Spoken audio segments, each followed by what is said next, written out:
We are going to be checking valve clearances on a 1987 Big Bear 350, and this video will kind of cover most of the Big Bear 350. So first thing we're going to do is find top dead center, and how you're going to do that is a lot of times you'll have a pull starter on here. We took the pull starter off just to have the cup right here, but pull this cap off, and you can use a flat screwdriver.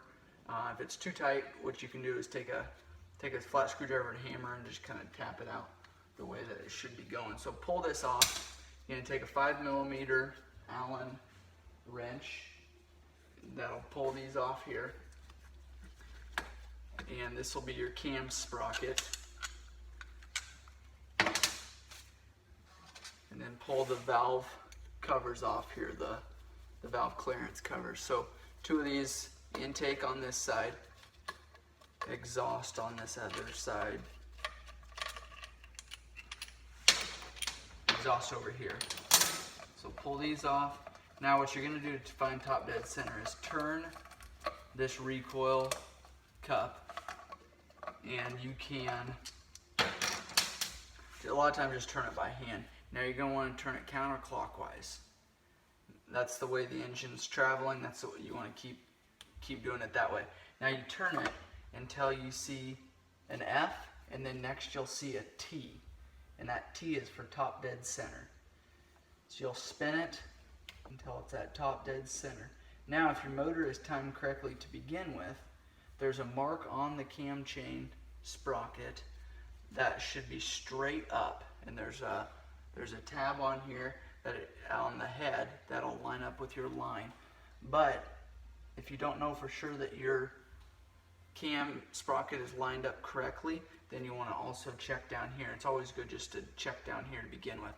Now if your line is down, you see the T on the flywheel here, but your line is down, then you are not on top dead center, where you need to be at.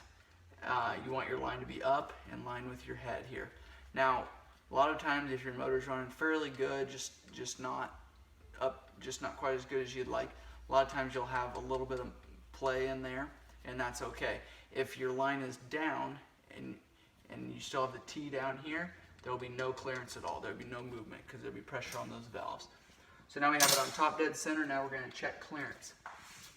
Okay, and then in the manual you'll see on your Big Bear 350, that is the clearance as it's supposed to be.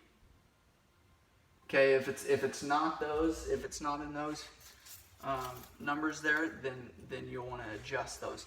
So the intake here, we 0.08.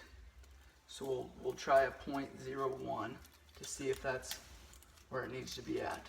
Now when checking these, you'll slide it in, the one that you want, slide it in there, and if it moves freely, then it's too loose. If it's too tight, if you can't get it in there, then you need to loosen things up. And this one is actually, these clearances are going to be way too big. So we're at 0.15 right here, millimeters for your intake, and they need to be between 0.08 and 0.12. So we'll just keep on checking it here to figure out what it is. Right now we're at 0.17, and it's still too loose. So there's 0.2, and that's fairly snug there. So what we're going to do, now that we know what it is, we're going to take and we're going to loosen 10mm wrench here. We're going to loosen this up. Now I like to find the feeler gauge right in the middle of your clearances. This one's going to be 0.12. And now a lot of times you can take and spin this with your fingers, or you can take a pair of pliers and spin it. Now you want to make sure it's snug with the measurement that you want. Pull it out. Okay, now what you're going to do is hand tighten this 10mm nut there, and then take this and turn it till you lock it down.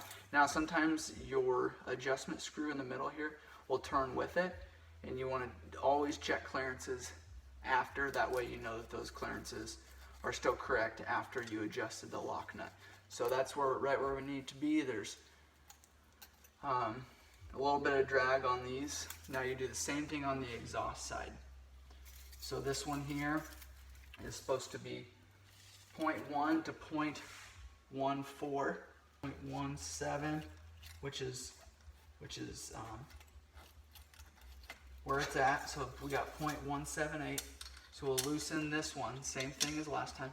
Loosen this, and then put our feeler gauge in there to where we want it to be, which is about 1.12,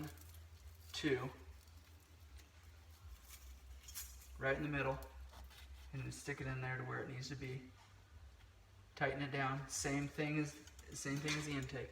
Take, tighten it up. Now check it again, because it may have tightened up when you did that.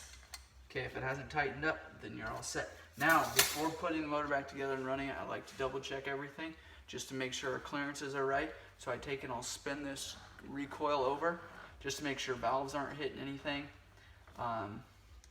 Oops, I was going the wrong way there. Make sure valves aren't hitting anything and make sure the clearances are where they need to be. Now, if you get it back together and it's hard starting, or there's a lot of valve noise, then you want to take it back apart and see what you did wrong. So then you can check them again, make sure they're good. If they're all good, then you can put it back together.